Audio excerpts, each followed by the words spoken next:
예, 기독교에서 가장 중요한 절기가 바로 부활절입니다. 근데 이 코로나19 때문에 또 21대 국회의원을 뽑는 총선 때문에 너무나 조용한 가운데 부활절을 맞이하고 있습니다.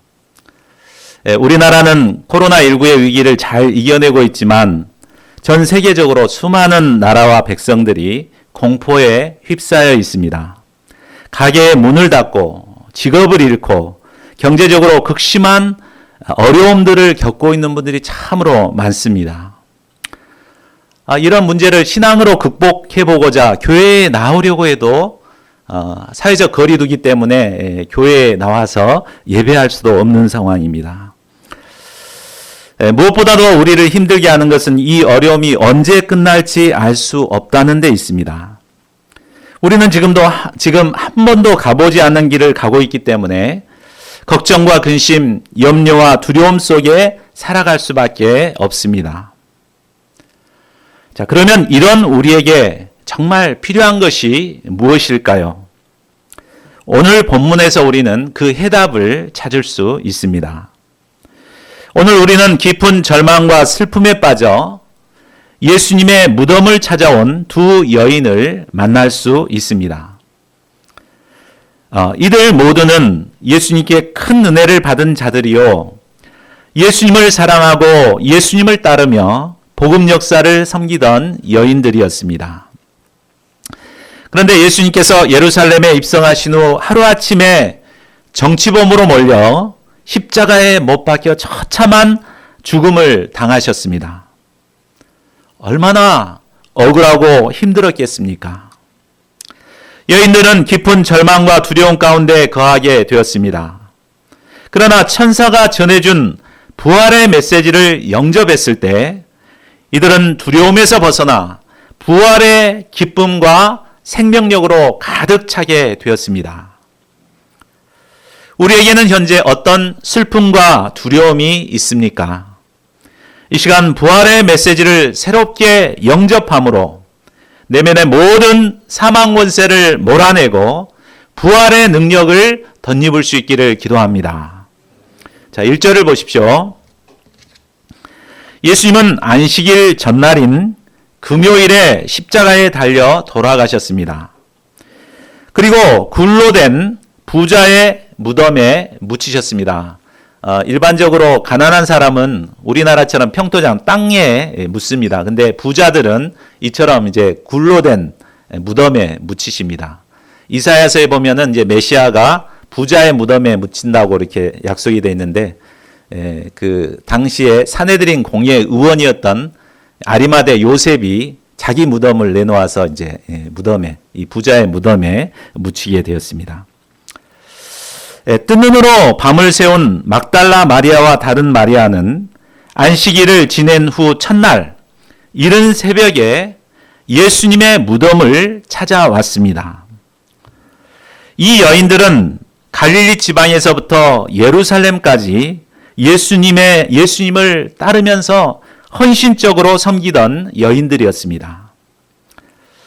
예수님이 잡히시던 밤 제자들은 모두 걸음아 날 살려라 하면서 도망쳤습니다. 그러나 이 여인들은 끝까지 예수님을 따랐습니다. 예수님이 십자가에 달려서 돌아가신 장면도 목격하고 장사 지낼 때까지 예수님의 곁을 떠나지 않았습니다. 여인들은 안식일 내내 슬픔에 잠겨 있다가 이제 마지막으로 예수님의 시체에 향유를 발라드리기 위해서 새벽 일찍부터 무덤을 찾아서 온 것입니다. 얼마나 참 충성스러운 여인들입니까? 자, 그런데 이때 놀라운 광경이 일어났습니다. 2절과 3절을 보십시오. 큰 지진이 일어나더니 천사가 하늘로부터 내려와서 무덤을 막아놓았던 돌을 굴려냈습니다. 그리고 그 돌 위에 앉았습니다. 부활의 새벽 예수님께서는 이미 부활하셨습니다. 그렇기 때문에 이 무덤 속에 있지 않습니다. 만약에 무덤에 갇혀 있으면 열어서 이제 내놓기 위해서 하겠는데 천사가 이 무덤 문을 연 이유가 무엇이겠습니까? 그것은 바로 이 여인들에게 무덤 안에 생생한 부활의 현장을 보여주기 위함이었습니다. 끝까지 예수님을 따르며 섬기는 이런 충성스러운 여인들에게 가장 먼저 부활의 현장을 목격하게 하는 놀라운 은혜가 주어진 것입니다. 예수님의 부활의 소식을 알리는 천사의 모습은 번개처럼 빛났고 그 옷은 눈처럼 희었습니다. 이 광경을 보고 지키고 있던 이 군사들은 무수하여 떨며 죽은 사람과 같이 되었습니다. 아마 여자들도 심히 무서워 떨고 있었을 것입니다. 자, 그러면 이런 여인들에게 천사가 전하는 말씀이 무엇입니까? 우리 5절을 보십시오. 먼저 천사는 무수하는 여자들을 안심시켰습니다.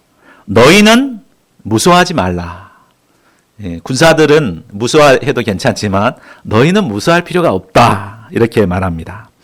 그리고 계속해서 그들이 무수할 필요가 없는 이유를 설명합니다. 십자가에 못 박히신 예수를 너희가 찾고 있는 줄을 내가 아노라. 여인들은 지금 십자가에 못 박혀 죽으신 예수님을 찾고 있었습니다. 자, 십자가에 못 박혀 죽으신 예수님은 어떤 예수님입니까? 악에게 대항 한번 못 해보고 군병들에게 잡혀서 끌려가신 연약한 예수님입니다. 거짓 고소를 당해도 채찍질을 맞아도 십자가에 못 박혀도 조롱을 해대도 아무런 반항도 하지 않은 무기력한 예수님입니다. 아무런 죄가 없으면서도 억울하게 죽음을 당하신 불쌍한 예수님입니다. 여인들은 바로 이 예수님을 찾고 있었습니다. 십자가에 못 박혀 돌아가신 예수님을 찾는 여인들의 심정이 어떠했겠습니까? 이 예수님만 생각하면 한없이 슬퍼졌을 것입니다. 억울하기도 하고 원망스럽기도 하고 분노가 치밀어 오르고 절망감이 몰려들었을 것입니다. 십자가에 달리신 예수님을 생각할 때 그들의 심령에는 어두운 그림자가 드리워지고 사망 권세가 그들을 사로잡았습니다. 영광스러운 부활의 아침이었지만 십자가에 못 박히신 예수님만을 찾고 있었기 때문에 그들의 심령에는 여전히 어두움과 사망의 그늘이 그들을 사로잡고 있었습니다. 오늘날로 여인들처럼 십자가에 못 박히신 예수님만을 찾는 신자들이 있는 것 같습니다. 이런 분들은 겉으로 보면은 아무런 문제가 없는 것 같습니다. 구원의 은혜도 분명합니다. 또 예수님을 사랑하고 충성스럽게 복음 역사를 섬깁니다. 그러나 부활신앙이 없기 때문에 조금만 힘든 일을 만나면 부정적이 되고 운명적인 생각에 사로잡힙니다. 두려움에 사로잡혀 어두운 얼굴을 하고 다니며 불신의 말을 쏟아놓습니다. 자, 이런 분들의 문제가 무엇입니까? 그것은 바로 십자가에 못 박혀 죽으신 예수님께 대한 믿음은 있지만 부활하신 예수님께 대한 믿음이 없다는 것이 문제입니다.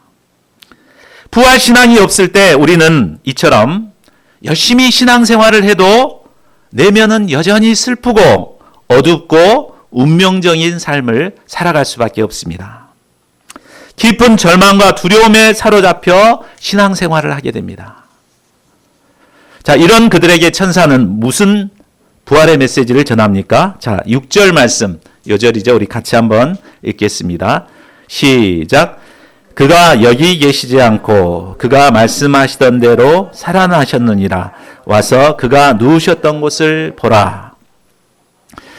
천사는 예수님이 십자가에 달려 죽고 끝난 것이 아니라 사망 권세를 파하시고 부활하셨음을 선포합니다.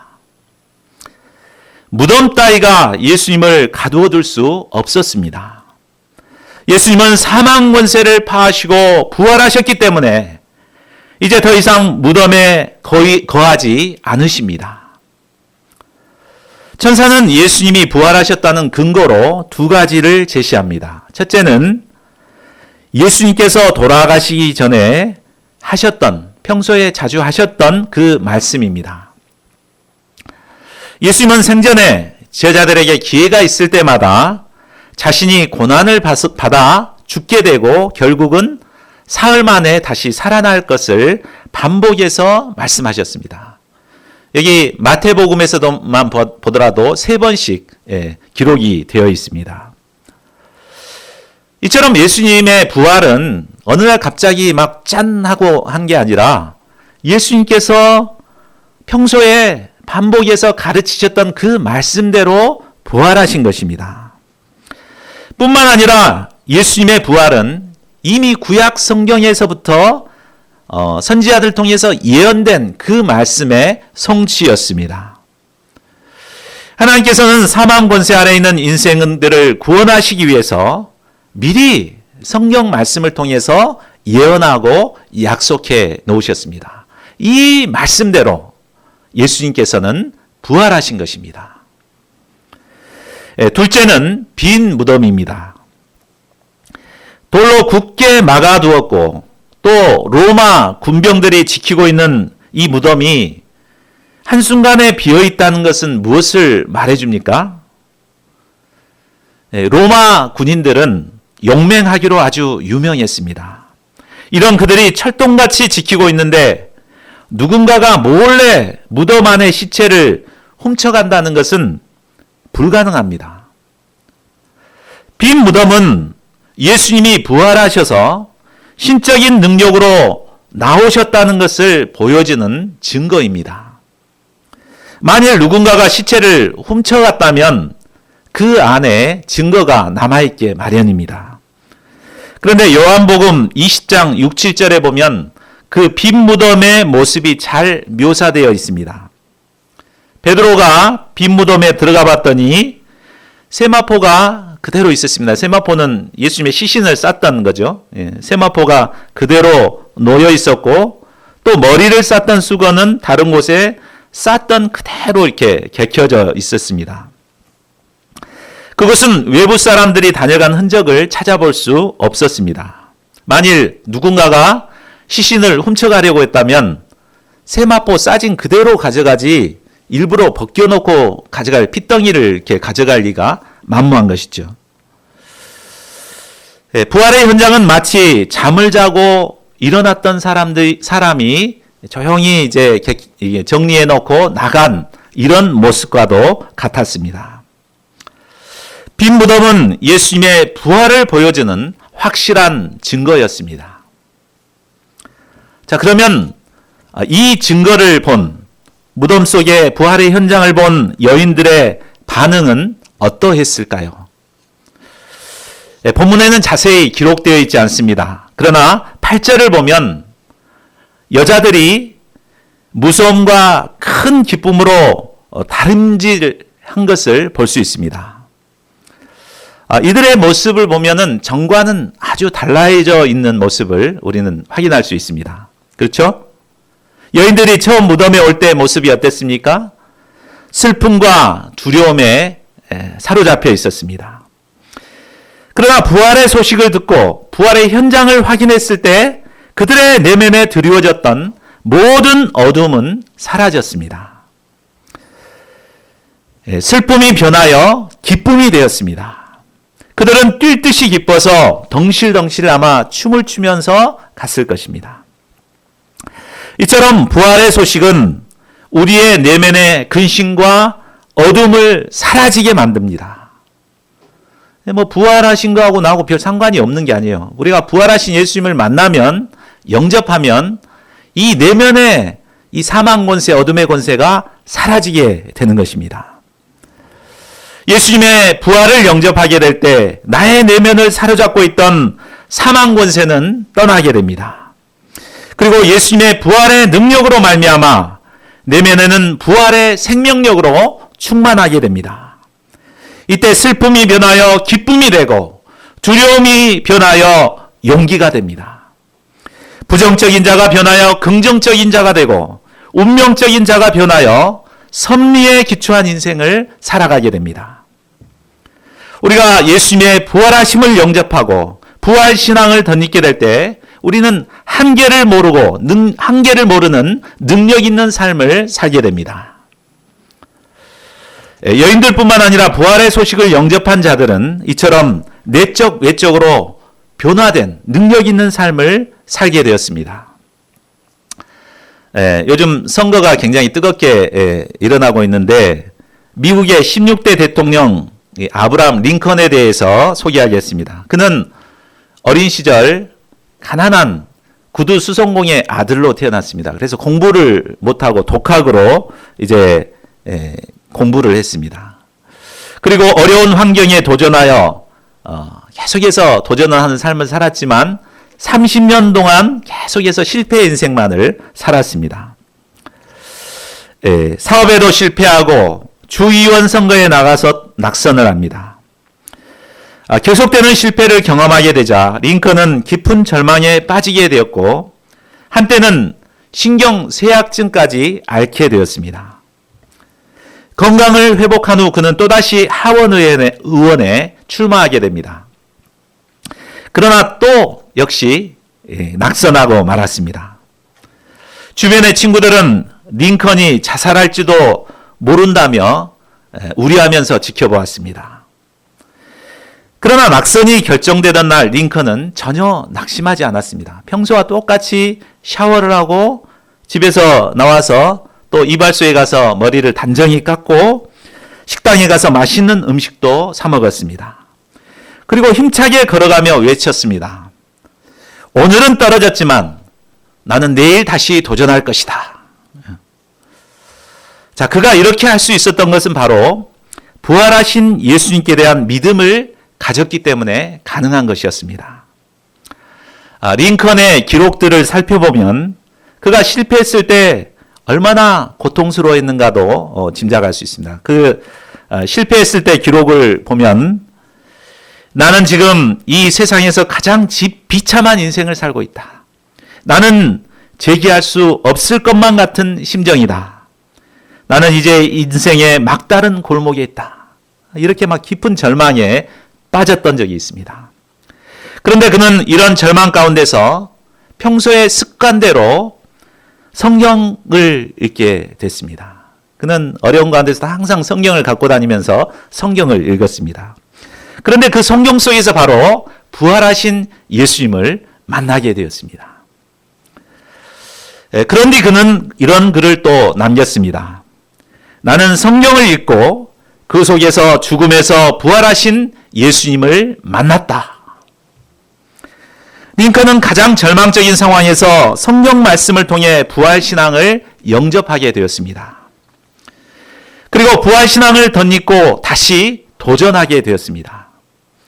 부활신앙을 덧입는 그는 계속해서 도전하여 결국에는 미국의 16대 대통령에 당선되었습니다. 그리고 부활신앙으로 모든 반대를 이겨내고 결국 노예 해방의 위대한 업적을 남길 수 있었습니다. 이처럼 예수님의 부활의 소식은 우리 내면에 드리워진 모든 어둠의 권세를 물리치고 승리의 인생을 살게 합니다. 우리가 승리의 인생을 살기 위해서는 반드시 부활의 복음을 영접해야 합니다. 부활하신 예수님만이 우리 내면에 역사하는 모든 어둠과 사망의 권세를 물리칠 수 있습니다. 사망의 권세는 우리를 두렵게 하고 불안하게 만듭니다. 천하장사도 사망 권세에 사로잡히게 되면 꼼짝을 못합니다. 막 텔레비전에 나온 유명한 스타들도 이 사망 권세에 사로잡히면 결국은 자살을 하고 힘들어하죠.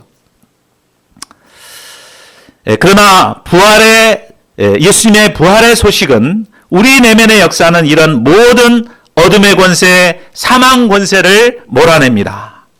그리고 부활의 능력을 덧입게 합니다. 우리가 부활절을 맞이하여서 부활하신 예수님을 새롭게 영접할 수 있기를 기도합니다. 그리하여서 우리를 힘들게 하는 어둠의 권세, 사망 권세를 물리치고 승리하는 삶을 살아가는 저희 모두가 되기를 기도합니다. 여자들에게 부활의 메시지를 전한 천사는 이제 그들이 감당할 사명을 알려줍니다. 7절을 보십시오. 또 빨리 가서 그의 제자들에게 이르되 그가 죽은 자 가운데서 살아나셨고 너희보다 먼저 갈릴리로 가시나니 거기서 너희가 배우리라 하라. 보라 내가 너에게 일렀느니라 하거늘. 천사는 여자들에게 아직 부활의 소식을 알지 못하고 벌벌 떨고 있는 제자들에게 가서 빨리 부활의 소식을 전하라고 합니다. 부활의 메시지를 들은 자들이 가장 먼저 해야 할 일은 주변에 부활의 소식을 몰라서 두려워 떨고 있는 자들에게 가서 부활의 소식을 전하는 것입니다. 우리 주위에는 부활의 소식을 몰라서 어두운 가운데 사로잡혀 있는 분들이 있습니다. 저희 모두가 이들에게 달려가서 부활의 기쁜 소식을 전할 수 있기를 기도합니다. 여인들이 제자들에게 전할 구체적인 소식은 갈릴리로 가라는 명령과 그곳에서 예수님을 배우게 될 것이라는 약속이었습니다. 갈릴리는 어떤 곳입니까? 갈릴리는 바로 예수님과 제자들이 처음 만났고 그곳에서 깊은 사랑의 관계성이 맺어진 그런 곳입니다. 참 그때만 해도 예수님과 제자들의 관계가 아주 좋았습니다. 그런데 예수님의 인기가 점점 높아져 가고 이제 예루살렘 성에 가까워져 가자 그들은 서로 경쟁하기 시작했습니다. 참 그들의 마음은 하늘 높은 줄 모르고 높아졌습니다. 시골 촌놈들이 장관을 꿈꾸게 되었고 총리, 부총리를 꿈꾸게 되었습니다. 그러나 이런 그들의 꿈은 예수님이 잡혀 십자가에 달리심으로 산산이 부서지고 말았습니다. 그들은 예수님이 잡히실 때 걸음아 날 살려라 하고 주랭랑을 쳤습니다. 그리고 아무도 들어오지 못하도록 문을 꼭 걸어 잠그고 벌벌 떨고 있었습니다. 참으로 너무나 한심한 모습이었습니다. 그러나 예수님께서는 이런 한심한 제자들을 다시 불러서 이 갈릴리에서 사랑의 관계성을 회복하고 다시 그들을 참 구속 역사의 주역들로 세우고자 하셨습니다. 예수님은 이처럼 한번 택하신 자들은 결코 포기하지 않으십니다. 그들을 회복시켜서 하나님께 쓰임받도록 하기까지 끝까지 도우십니다. 부활의 메시지와 사명을 받은 여자들은 무서움과 큰 기쁨으로 제자들에게 알기 위해서 달려가고 있었습니다.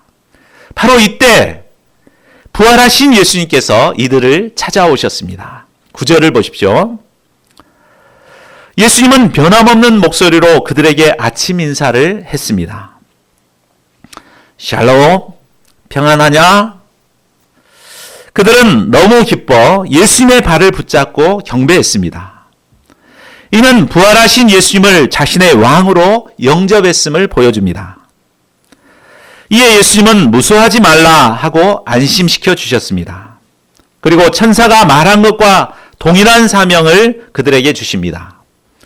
가서 내 형제들에게 갈릴리로 가라 하라. 거기서 나를 보리라. 부활하신 예수님은 갈릴리에서 제자들을 다시 보기를 원하셨습니다. 왜냐하면 두려움에 사로잡혀 힘들어있는 제자들이 부활하신 예수님을 만나야만 그들이 변하여 새 사람이 될 수 있고 또 그들이 담대히 말씀을 전하는 부활의 증인들이 될 수 있기 때문입니다. 11절에서 15절은 예수님의 부활을 은폐하려는 종교 지도자들의 모습이 나옵니다. 그들은 경비병들로부터 예수님이 부활하셨다는 이런 소식을 듣게 되었고 긴급 회의를 소집하여 열게 됩니다. 그리고 그들에게 뇌물을 써서 예수님의 제자들이 자신들이 잠자고 있는데 몰래 와서 시체를 훔쳐갔다 이렇게 하라고 소문을 퍼뜨리게 합니다. 그 결과 그의 유언비어가 오늘날까지 유대인들 가운데 두루 퍼지게 되었습니다. 그러나 이것은 오히려 예수님이 부활하셨다는 증거가 됩니다. 정말 군병들이 깊은 잠에 빠졌다면 어떻게 제자들이 시체를 훔쳐가는 것을 알 수 있었을까요? 또 그들이 깨어 있었다면, 알았다면 그 용맹한 로마 군사들이 가만히 있었다는 것도 말이 되지 않는 것입니다. 그러니까 잠잘 때 몰래 가져갔다. 이것은 오히려 예수님이 부활하셨다는 증거가 될 수밖에 없습니다. 예수님의 부활은 아무리 은폐하려고 해도 은폐할 수 없습니다. 16, 17절을 보십시오. 여자들로부터 부활의 소식을 들은 11 제자들은 즉시 갈릴리로 가서 예수님이 명하시던 산에 이르렀습니다. 제자들은 그곳에서 부활하신 예수님을 만났습니다. 죽은 줄로만 알았던 예수님이 살아계시다니. 아마 제자들은 감격과 희열로 벅찼을 것입니다. 그들은 부활하신 예수님을 왕으로 영접하고 경배하였습니다. 그러나 그들 중에는 오히려 의심하는 자들도 있었습니다. 예수님의 제자들 중에서도 의심한 자들이 있었다는 것은 우리에게는 큰 위로가 됩니다. 당시 제자들의 형편은 이처럼 두려움도 많고 의심도 많고 아주 인간적으로 연약한 자들이었습니다. 이런 그들이 어떻게 만민 구속 역사를 섬기는 주역들이 될 수 있는가 의심이 되고 염려가 됩니다. 그러나 부활하신 예수님은 이런 그들을 인류 역사의 흐름을 바꾸어 놓을 역사 창조의 주역들로 보셨습니다. 그래서 그들에게 세계 선교의 놀라운 사명을 주십니다. 18절을 보십시오. 예수님께서 그들에게 말씀하십니다. 하늘과 땅의 모든 권세를 내게 주셨으니. 하나님께서는 십자가의 복음을 완수하시고 부활하신 예수님께 하늘과 땅의 모든 권세를 주셨습니다. 세상에서 한 나라의 통치자가 되는 것만 해도 그 권세가 대단합니다. 근데 이 땅의 모든 권세를 예수님께서 갖게 되셨습니다. 뿐만 아니라 영계까지도 지배하시는 하늘의 권세까지 가지셨습니다. 이 예수님은 만왕의 왕이시오 만주의 주가 되십니다. 그러면 이 예수님께서 제자들에게 주시는 말씀이 무엇입니까? 우리 19절과 20절 상반절 말씀을 같이 읽겠습니다. 시작. 그러므로 너희는 가서 모든 민족을 제자로 삼아 아버지와 아들과 성령의 이름으로 세례를 베풀고 내가 너희에게 분부한 모든 것을 가르쳐 지키게 하라. 이 말씀에는 두 가지 명령이 있습니다. 첫째는 모든 민족에게로 가라는 명령입니다. 예수님의 제자들이 영적으로 어리고 부족할지라도 가서 그들을 돕도록 명령하십니다. 둘째는 모든 민족에게로 가서 제자를 삼는 것입니다. 바로 제자 양성을 하라는 말입니다. 제자 양성이란 한 사람에게 예수님을 구주로 영접하게 할 뿐만 아니라 영적으로 자라나서 다른 사람에게 말씀을 가르칠 수 있는 자로 키우는 것을 말합니다. 그렇게 되면 제자들은 또 다른 제자를 낳게 됩니다. 그래서 결국 제자들을 통해 모든 민족이 복음화되는 것입니다. 이러한 제자 양성은 예수님의 복음 역사에 있어서 가장 중요한 것이었습니다. 예수님은 제자 양성을 통해서 세계 선교를 이루기를 원하셨습니다. 자, 그렇다면 우리가 한 사람을 제자로 삼기 위해서는 구체적으로 어떻게 해야 할까요? 예수님은 먼저 아버지와 아들과 성령의 이름으로 세례를 주라고 말씀하십니다. 세례는 예수님을 구주로 영접한다는 것을 공식적으로 드러내는 의식입니다. 자, 이 말은 다시 말하면 한 사람이 예수님을 개인적인 구주로 영접하고 죄사함을 받아서 구원에 이르도록 도와야 한다는 말입니다. 그런 다음에는 그들에게 말씀을 가르쳐야 합니다. 말씀을 가르친 다음에는 그들이 그 말씀에 순종하도록 돕는 것입니다. 우리가 말씀을 가르치는 것도 쉽지 않지만 그 말씀에 순종하도록 돕는다는 것은 매우 어렵습니다. 너무 어렵기 때문에 우리는 가르치는 것으로 만족하기 쉽습니다. 그런데 양들이 배우기만 하고 순종하지 않으면 어떻게 됩니까? 머리만 커지게 됩니다. 그래서 머리만 커지고 삶에는 전혀 변화가 없게 됩니다. 이런 사람들은 자기가 이제 신앙생활을 하고 또 세례를 받고 직분을 받고 막 이렇게 장로가 되고 이렇게 해도 전혀 삶의 변화가 없게 됩니다. 이런 자들은 결국 형식적인 신자들, 이중적인 신자들이 되어버리고 맙니다. 요즘 세상 사람들이 믿는 자들을 손가락질하는 이유가 바로 여기에 있습니다. 막 교회는 오래 다니고 직분은 많이 맡았는데도 전혀 삶의 변화가 없기 때문에 세상 사람들과 똑같기 때문에 이렇게 손가락질을 받는 것입니다. 오직 말씀에 순종하는 자들만이 구원에 이를 수 있고 또 영적으로 성장할 수 있습니다. 그러므로 우리는 힘들지라도 말씀을 가르치고 난 다음에 그 말씀에 순종하도록 돕기에 힘써야겠습니다. 또한 맡겨주신 양들을 가르칠 우리 자신이 먼저 순종하기에 힘쓰고 또 맡겨주신 양들이 순종할 수 있도록 적극적으로 돕는 자들이 되어야 되겠습니다. 자, 그런데 현재 제자들은 예수님의 원대한 비전을 감당하기엔 너무나 연약한 모습들입니다. 제자들뿐만 아니라 우리 역시도 예수님의 명령이 너무 부담스럽습니다. 내가 가르칠 수 있을까? 어떻게 순종을 하게 할 수 있을까? 이제 염려가 됩니다. 그렇다면 연약한 제자들이, 연약한 우리가 어떻게 이 사명을 감당할 수 있을까요? 20절 하반절을 보십시오. 예수님은 우리에게 약속하십니다. 이 말씀도 우리 같이 한번 읽어볼까요? 시작. 볼지어다 내가 세상 끝날까지 너희와 항상 함께 있으리라. 예. 세계 선교나 제자 양성은 우리의 힘과 노력으로 할 수 있는 것이 아닙니다. 그런데 부활하신 예수님은 세상 끝날까지 연약한 우리와 항상 함께 하시겠다고 약속하십니다. 예수님은 하늘과 땅의 모든 권세를 가지신 분이십니다. 이 예수님께서 우리를 지키시고 우리가 사명을 감당하고자 할 때 우리를 곁에서 도와주십니다. 사명을 감당할 힘과 지혜를 주십니다.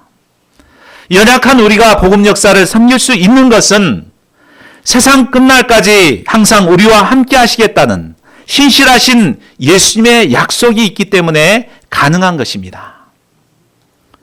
자, 결론을 맺겠습니다. 예수님은 우리 죄를 위해 십자가에서 죽으셨을 뿐만 아니라 말씀대로 사흘 안에서 살아나셔서 부활하셨습니다. 이 예수님을 믿고 부활신앙을 갖게 될 때 우리는 모든 어둠을 물리치고 생명력 넘치는 삶을 살게 됩니다. 부활절을 맞이하여 저희 모두가 부활신앙을 영접하고 생명력 넘치는 삶을 살 수 있기를 기도합니다. 오늘은 부활절이라 계란들을 먹게 될 것입니다. 뒤에 보면 계란이 있습니다. 가실 때 꼭 계란들 갖고 가시기 바랍니다. 계란에는 크게 두 가지 종류가 있습니다. 유정란, 무정란이 있죠. 겉으로 볼 때는 아무런 차이가 없습니다. 근데 유정란에는 생명이 있습니다. 그래서 그것을 잘 품고 있으면 며칠 만에 생명이 태어나죠? 40일인가요? 네. 40일 만에 생명이 태어납니다. 근데 무정란은 아무리 품고 있어도 생명이 탄생하지 않습니다. 오히려 썩어버립니다. 참 이와 마찬가지로 신자들도 두 가지 종류의 신자가 있습니다. 부활신앙을 품고 있는 신자가 있고 형식적인 신자가 있는 것 같습니다. 부활신앙이 있는지 없는지 평소에는 알 수 없습니다. 그러나 어려운 힘든 문제가 닥치거나 어려움을 당할 때 그의 내면에 생명이 있는지 없는지 확연하게 드러나게 됩니다. 부활신앙이 없는 자는 힘든 문제 앞에 깊은 슬픔에 잠겨 두려워하며 오도방정을 떱니다. 그러나 부활신앙을 가진 자는 잠시 슬퍼하다가도 부활신앙으로 이겨냅니다. 문제 앞에 물러서지 않고 당당하게 맞서 싸워 결국에는 승리합니다.